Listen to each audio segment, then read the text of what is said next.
రాష్ట్ర ప్రభుత్వం గతంలో ప్రకటించిన 11,639 పోలీస్ కానిస్టేబుల్ పోస్టులకు నోటిఫికేషన్ ఇవ్వాలని, లేని పక్షంలో నిరుద్యోగులంతా డీవైఎఫ్ ఆధ్వర్యంలో చలో విజయవాడ నిర్వహిస్తామని డీవైఎఫ్ఐ రాష్ట్ర కార్యదర్శి జి రామన్న హెచ్చరించారు. మంగళవారం కాకినాడలో నిరుద్యోగులు డీవైఎఫ్ఐ ఆధ్వర్యంలో కలెక్టరేట్ ఎదుట రోడ్డుపై బైఠాయించి నినాదాలు చేశారు. ఈ సందర్భంగా వారు మాట్లాడుతూ, నిరుద్యోగుల జీవితాలతో చెలగాటమాడుతున్న కూటమి ప్రభుత్వానికి నిరుద్యోగ యువత తగిన గుణపాఠం చెబుతారన్నారు. ఖాళీలతో సంబంధం లేకుండా, నిరుద్యోగులతో సంబంధం లేకుండా కేవలం 2,500 పోస్టుల నోటిఫికేషన్ ఇవ్వడానికి సిద్ధపడటం సిగ్గుచేటన్నారు. కనీసం 10,000 పోస్టులతో కూడిన నోటిఫికేషన్ విడుదల చేయాలని డిమాండ్ చేశారు. 7 సంవత్సరాలుగా నోటిఫికేషన్ లేనందున అర్హత వయసు 35 సంవత్సరాలు పెంచాలని డిమాండ్ చేశారు.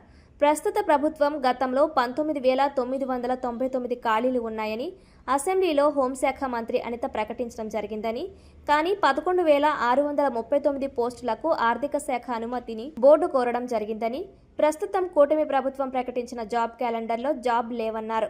నిరుద్యోగం రోజురోజుకు పెరుగుతోందని ఆవేదన వ్యక్తం చేశారు. ఒకవైపు డిగ్రీ, పీజీలు చదివిన వారికి ఒక్క ఉద్యోగం లేదని, కానీ ఇంటర్ ఫెయిల్ అయిన వారు 3-4 శాఖలకు మంత్రులుగా ఉన్న పరిస్థితి రాష్ట్రంలో ఉందన్నారు. రాష్ట్రంలో నిరుద్యోగ సమస్యలపై ఢిల్లీ పోరాట స్ఫూర్తితో ఉద్యమిస్తామని హెచ్చరించారు. ప్రభుత్వం ఉపాధి ముసుగులో లక్షల ఎకరాల ప్రభుత్వ, రైతుల భూములను పెద్ద పెద్ద కార్పొరేటర్లకు కారు చౌకగా కట్టబెట్టి కమిషన్లకు కక్కుర్తిపడే పరిస్థితి ఏర్పడిందని ఆవేదన వ్యక్తం చేశారు. ఇప్పటికే అనేక జిల్లాల్లో ఉద్యమం ప్రారంభమైందని, రాష్ట్ర ప్రభుత్వం దిగివచ్చి పోస్టులు పెంచకపోతే జూలై 30 తేదీన చలో విజయవాడ కార్యక్రమాన్ని నిర్వహిస్తామని హెచ్చరించారు. ఈ కార్యక్రమంలో ఎస్ఎఫ్ఐ జిల్లా కార్యదర్శి సూరిబాబు, డీవైఎఫ్ఐ నాయకులు టి రాజా, వాసు, ఆదర్శ, కార్తీక్, రాజు, రామకృష్ణ, నాగేంద్ర, నిరుద్యోగ అభ్యర్థులు తదితరులు పాల్గొన్నారు.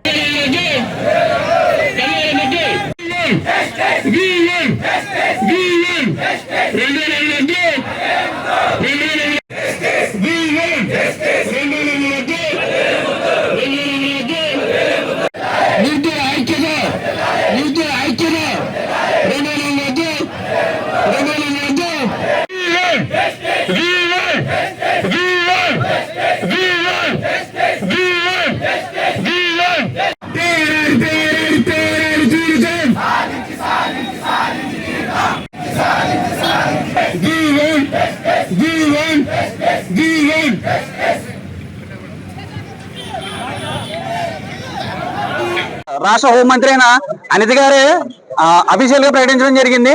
దాదాపు 20,000 ఖాళీలు ఉన్నాయని చెప్పేసి పోలీస్ శాఖలో. అలాంటప్పుడు ఆన్ అండ్ యావరేజ్ చూసుకుంటే ఒక జిల్లాలో 1000 ఖాళీలు ఉంటాయి. 1000 ఖాళీలు ఉన్నప్పుడు ఒక ముగ్గురు చేసే ఉద్యోగాన్ని ఒక పోలీసు చేయాల్సి వస్తుంది. కాబట్టి ఇది పోలీసు వ్యవస్థ కూడా అర్థం చేసుకోవాలండి. అలాగే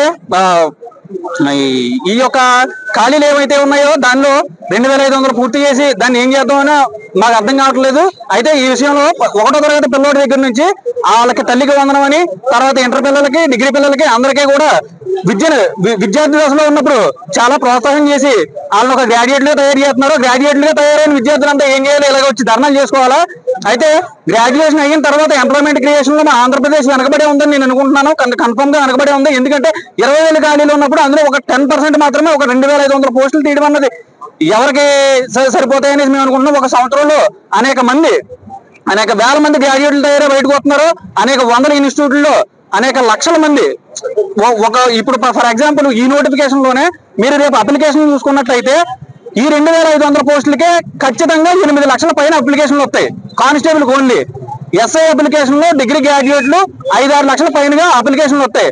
అందులో చూసుకుంటే ఈ 2,500 పోస్టులు ఎంత శాతం వస్తాయి? ఒకసారి గవర్నమెంట్ ప్రాక్టికల్ గా ఆలోచించాలి. 24 గంటలు డ్యూటీ చేసేది. టీచర్లను మాత్రం మెగా డిఎస్సీ తీస్తున్నారంటే నేను విమర్శించట్లేదు, మెగా డిఎస్సీ తీస్తున్నారు. ఖాళీలు పోస్టులు భర్తీ చేయాలని చెప్పి నిరుద్యోగ యువత పెద్ద ఎత్తున రోడ్డు మీదకి వచ్చి ఆందోళన చేస్తా ఉన్నారు. కాకినాడలోనే దాదాపుగా 40 కోచింగ్ సెంటర్లో వేలాది మంది నిరుద్యోగులు ఉదయం నుంచి సాయంత్రం వరకు కోచింగ్ సెంటర్ లో స్టడీ హాల్స్ కి రోజుకి 1,200 నుంచి 1,400 వరకు స్టడీ హాల్స్ కి చెల్లిస్తూ, మెస్సులకి నెలకి 5,000, 6,000 చొప్పున మెస్సుకి చెల్లిస్తూ, రూములకి 5,000, 6,000, 7,000 రెంట్ కడుతూ లక్షల రూపాయలు కేటాయించి వేలాది మంది నిరుద్యోగులు మాకు పోలీసు ఉద్యోగం ఒక ప్యాషన్, ఏం చెప్పి ప్రిపేర్ అయి చేస్తున్న పరిస్థితుల్లో ఈరోజు నోటిఫికేషన్లకు సంబంధించి 2,500 నోటిఫికేషన్ ఇస్తామని చెప్పి ప్రకటించారు. 2,500 కాదు, 10,500 పోస్టుల పైనే ప్రకటించాలని చెప్పి ఈరోజు నిరుద్యోగులు యాస్పిరెంట్స్ ఎవరైతే వాళ్ళందరూ కూడా ఆందోళన చేస్తా ఉన్నారు. మీడియా సోదరులందరూ కూడా నమస్కారాలు. నా పేరు జి రామన్న, డివైఎఫ్ఐ రాష్ట్ర కార్యదర్శి.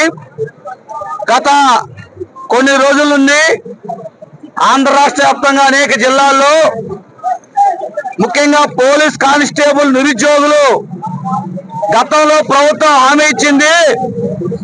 దాదాపు 11,639 ఉద్యోగాలు ఖాళీలు ఉన్నాయి. వాటన్నిటిని ఫైనాన్స్ కి పంపిస్తున్నామని చెప్పి ఆ సందర్భంగా హోంమంత్రి గారు ప్రకటించారు. ఆ మాటలను మేమందరం కోచింగ్లు తీసుకుంటున్నాం. తేరమన్నా ఉగాది రోజున లోకేష్ గారు కేవలం 2,500 ఉద్యోగాలు ఎక్సైజ్ కలుపుకొని ఖాళీ పోస్టు అన్నింటినీ కూడా ఆగస్టు 15వ తేదీన నోటిఫికేషన్ ఇస్తున్నట్టు ఆ జాబ్ క్యాలెండర్ ప్రకటన సారాంశంగా ఉంది. దీని మీద నిరుద్యోగులు దాదాపు 4-5 ఏళ్ల నుంచి నోటిఫికేషన్ లేక తమ జీవిత కళ అయినటువంటి పోలీసు ఉద్యోగాన్ని సాధించలేక అనేక అవసరాలు పడతా ఉంటే ఈరోజు ప్రభుత్వం నిమ్మకు నీరెత్తినట్టు వ్యవహరిస్తా ఉంది.